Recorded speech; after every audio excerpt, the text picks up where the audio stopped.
Morning, it's Christo here on Talk TV. How are you this morning? Thank you. It's a Sunday morning. It's early breakfast. We're putting the world to rights, as we always do on a Sunday. We're talking about Londoners going cashless faster than the rest of the UK, whether that matters. Also, Roisin Murphy, her cancellation, and the subjects that we are too afraid to have opinions on in this day and age, which I think has a knock-on effect to the problems that we have in society. Because, of course, yesterday we were talking about Britain being broken and all of the issues that we've got, some of which are sort of technical, air traffic control and all of these sorts of things, but some of them are around crime and around all sorts of other issues. And I worry that we don't solve problems anymore, because every time we try and have difficult conversations, you get shouted down. And I think it has a knock-on effect, especially when it comes to things like, and I'm going to make the connection, look at the issues with the grooming gangs. You know, difficult conversations couldn't be had because you'd be called racist. I'm going to say things like Lucy Letby. You know, those were managers who weren't prepared to have difficult conversations. Look at the failings of social services when it came to a lot of the safeguarding of younger people.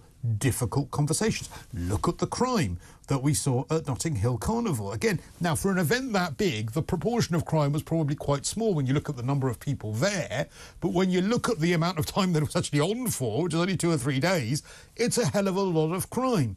Difficult conversations, but you get called racist. Look at the conflicts of rights within the trans debate. There are so many areas of society where there are problems, and you solve problems through respectful debate and conversation, trying to find solutions. But nowadays, I don't think we do that anymore with certain subjects, and that just means we either kick the can down the road, we don't have difficult conversations, and what we think is just an issue with free speech and cancel culture over here actually has a really, really big problem and effect on wider problems in society. And someone who might agree or disagree with that, I don't know, is the leading criminal lawyer who joins me in the studio. It's Paul Britton. Morning, Paul. Good morning, Christo. Am I talking sense or am I talking rubbish to make those sorts of connections? You're talking sense. It's a difficult subject to broach. I'm glad that you tend to do it more often than others, and you seem to do it with such bravery.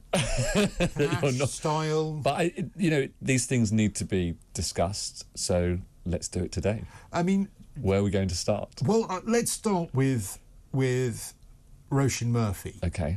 Now, Roisin Murphy, do you know who Roisin Murphy is?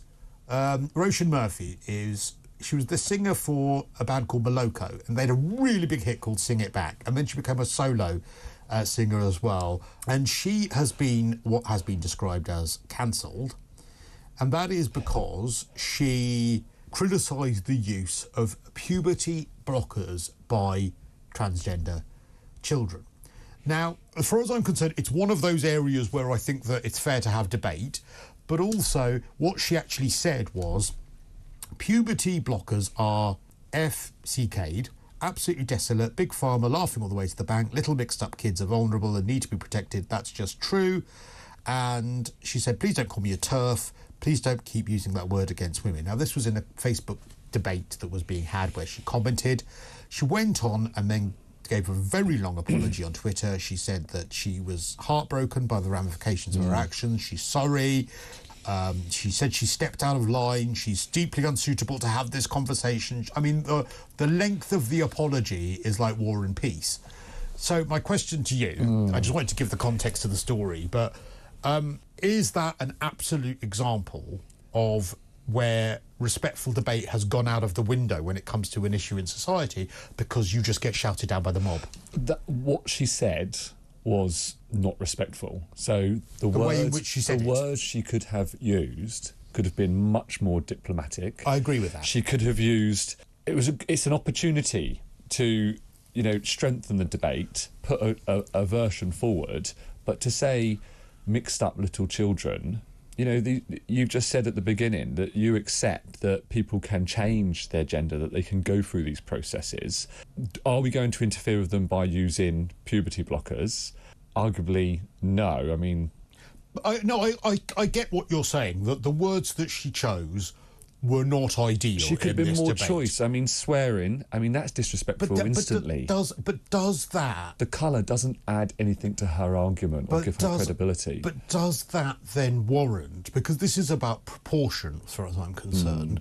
I agree with you. I don't think her words were carefully What she's considered. done is a keyboard warrior. She's seen something, she doesn't like it, she smashed it out, no thought, hit send, and that's But then it. she's also angry, probably, about the way in which the treatment of children is taking place. She should exercise more self-control, because we all know that the way to bring about change isn't through aggression and violence and disrespectful behaviour.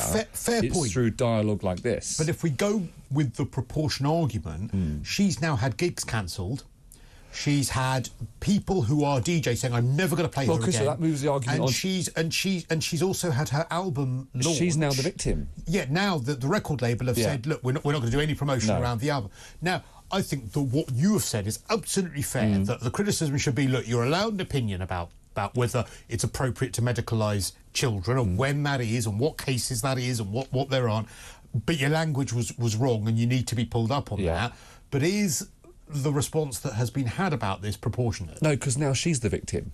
You know, and there's an old saying when we took away the death penalty, an eye for an eye makes the whole world blind. And what the groups are now doing are setting upon her and criticising her for behaviour that they are now exhibiting towards her. And that doesn't make it right. Again, it should be that proportionate response in a nice dialogue way. I mean, ruining her career, hauling her over the hot coals on social media is not the way to deal with it. And again, I'll stress, I agree with you. I think that the words that she used were not carefully chosen, and I don't think that they were helpful. They're not the words of an intelligent person.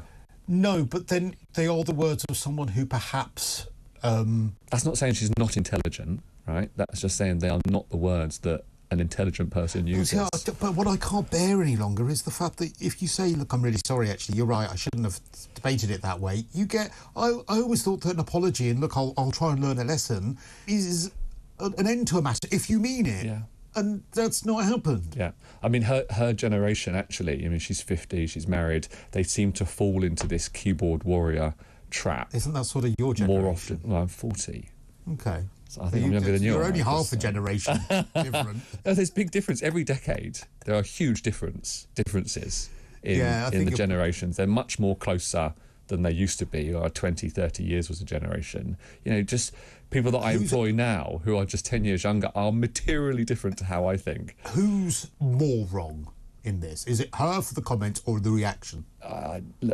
Judge and Let's jury. play top trumps. Both are wrong. Do you think that the reaction to the language used... I tell you what the difference is as well. When are we going to start being nicer to one another? People talk about love and spreading love and, you know, treat each other with kindness. But the reaction is not kindness. It's vindictive. It's spiteful. Let's ruin her career. People will say things like, I hate her now. I mean, it's just so extreme. That sort of language is really unhelpful to a debate like this. But what it has done is given the opportunity to bring it into the press in a intelligent way. Yeah, but the problem is, I think that what this results in is people just not wanting to have the debate. And how sad that, like, the freedom of speech and thought in this country, in Britain today... Is that what it is to be in Britain now? That we can't speak, there is no freedom of speech because we're frightened of, and whether they like it or not, they are a minority group.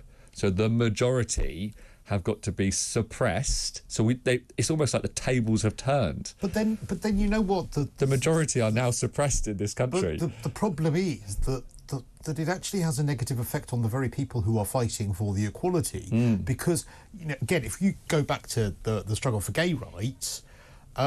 it was conversation and debate that actually got that there. If every single person who had said that they have, I don't know, but I don't think there was really the conflict of rights with gay rights that you have, I think, potentially with the trans debate regarding safe spaces and the like. But the point I'm making is that if you're fighting for equality and you shut down anyone that ever has a question or a debate... What you don't get further in your fight for equality. All you're doing is repressing that debate and making it go underground. Yeah. And so you're not actually solving the problem. And it's like it's all of those unhelpful labels that shout people down. And it's like, do you want to win the argument or do you want to solve the problem? Because they're not always the same thing. But isn't the irony of it all that both sides actually want to solve the problem? Yes, I agree both sides want to solve the problem, but only one side seems to have the right to shut down the other side. That's the inequality. So who does decide these issues? But I think one of the big issues that we have is that a lot of debates that end up with the labels around equality are occupied by people who are younger and who are people in the generation that you're talking to, 10 years younger than yourself and the like.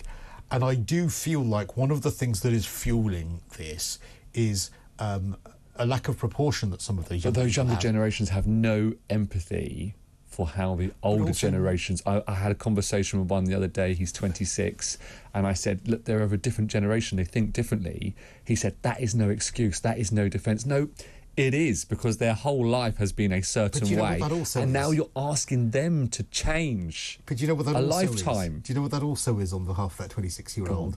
A lack of resilience, because you should be resilient enough to be able to hear what that older person says and say, OK, well, that might be your view. This is why I think you're wrong. Let's talk about it. But if you are so unable to listen to that other side without having some sort of meltdown and I can't even hear they're wrong, you're it's disgusting, awful, you're I disgusting, hate you. then unhelpful language. It's a lack of resilience. And I'm going to give you, I played this video before, I'm going to give you a demonstration when we come back of what I consider to be a lack of resilience in this debate and why this is a massive problem and the wider implications this has for society when we come back, all here live on Talk TV.